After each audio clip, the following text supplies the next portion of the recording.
Income tax की class में आज हम देखेंगे कुल आय तथा देकर total income and tax paper. आय करदाता की कुल आय पर लगता है। कुल आय की गणना आयकर अधिनियम 1961 के प्रावधानों के अनुसार की जाती है। आयकर का कैलकुलेशन के लिए हमें सबसे पहले आय की गणना करनी होगी, जो अलग अलग स्टेपों में है। पहला स्टेप है निवासी स्थिति का निर्धारण, डिटर्मिनेशन ऑफ रेजिडेंशियल स्टेटस। निवासी स्थिति से ही हमें ज्ञात होता है कि कौन सी आय कुल आय में जोड़ी जाएगी। जैसे आयकर अधिनियम के तहत रेजिडेंशियल स्टेटस दो प्रकार के होते हैं, निवासी और अनिवासी। निवासी में भी दो अलग प्रकार के होते हैं, निवासी तथा साधारण निवासी, मतलब रेजिडेंट एंड ऑर्डिनरी रेजिडेंट। दूसरा है निवासी किंतु असाधारण निवासी, resident but not ordinary resident. व्यक्ति के इंडिविजुअल की दिशा में वह इंसान भारत में कितने दिन रह रहा है, उसके आधार पे डिसाइड होता है कि वह निवासी है या अनिवासी है। और निवासी में भी वह साधारण निवासी है या असाधारण निवासी है, जिनके प्रावधानों को हम अगले चैप्टर में पढ़ेंगे। किन नियमों के तहत आदमी को डिसाइड किया जाता है कि वह निवासी है या अनिवासी है। लेकिन मेन चीज़ ये है कि अब इसकी भी आय का गणना होता है। जैसे कोई भी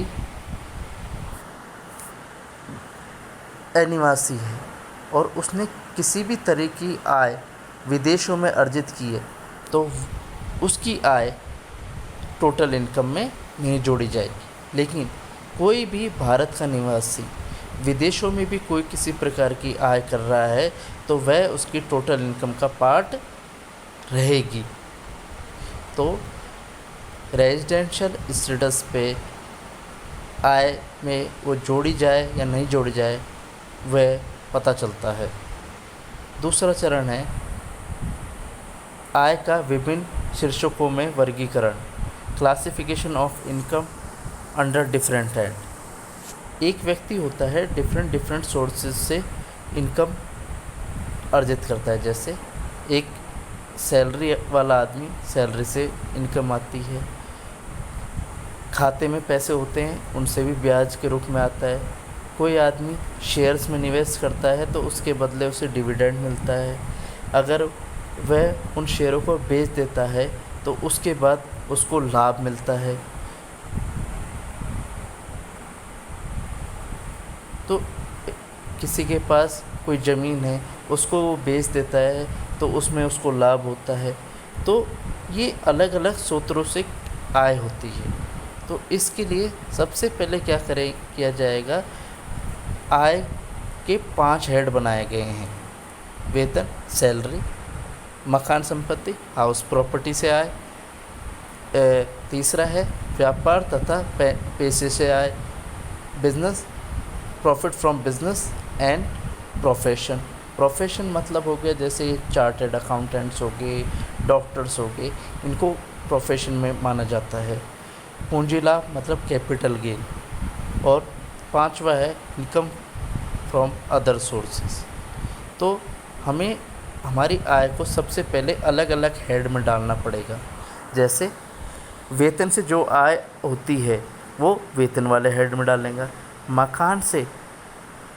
मकान की संपत्ति से किसी भी तरीके की आय होती है वह हम मकान संपत्ति में डालेंगे। किसी भी तरह का कोई व्यापार है, उससे जो भी आय या नुकसान होता है वह हम व्यापार वाले में डालेंगे। किसी भी तरह की भूमि से या कोई भी चीज़ बेच के, लैंड बेच के जो हमें आय हो रही है, मतलब कैपिटल गेन हो रहा है, पूंजी लाभ हो रहा है, वह हम कैपिटल गेन में डालेंगे। और इसके अलावा किसी भी अलग सोर्स से जो इनकम आती है वो 5वें में डाली जाएगी इनकम फ्रॉम अदर सोर्सेस। आज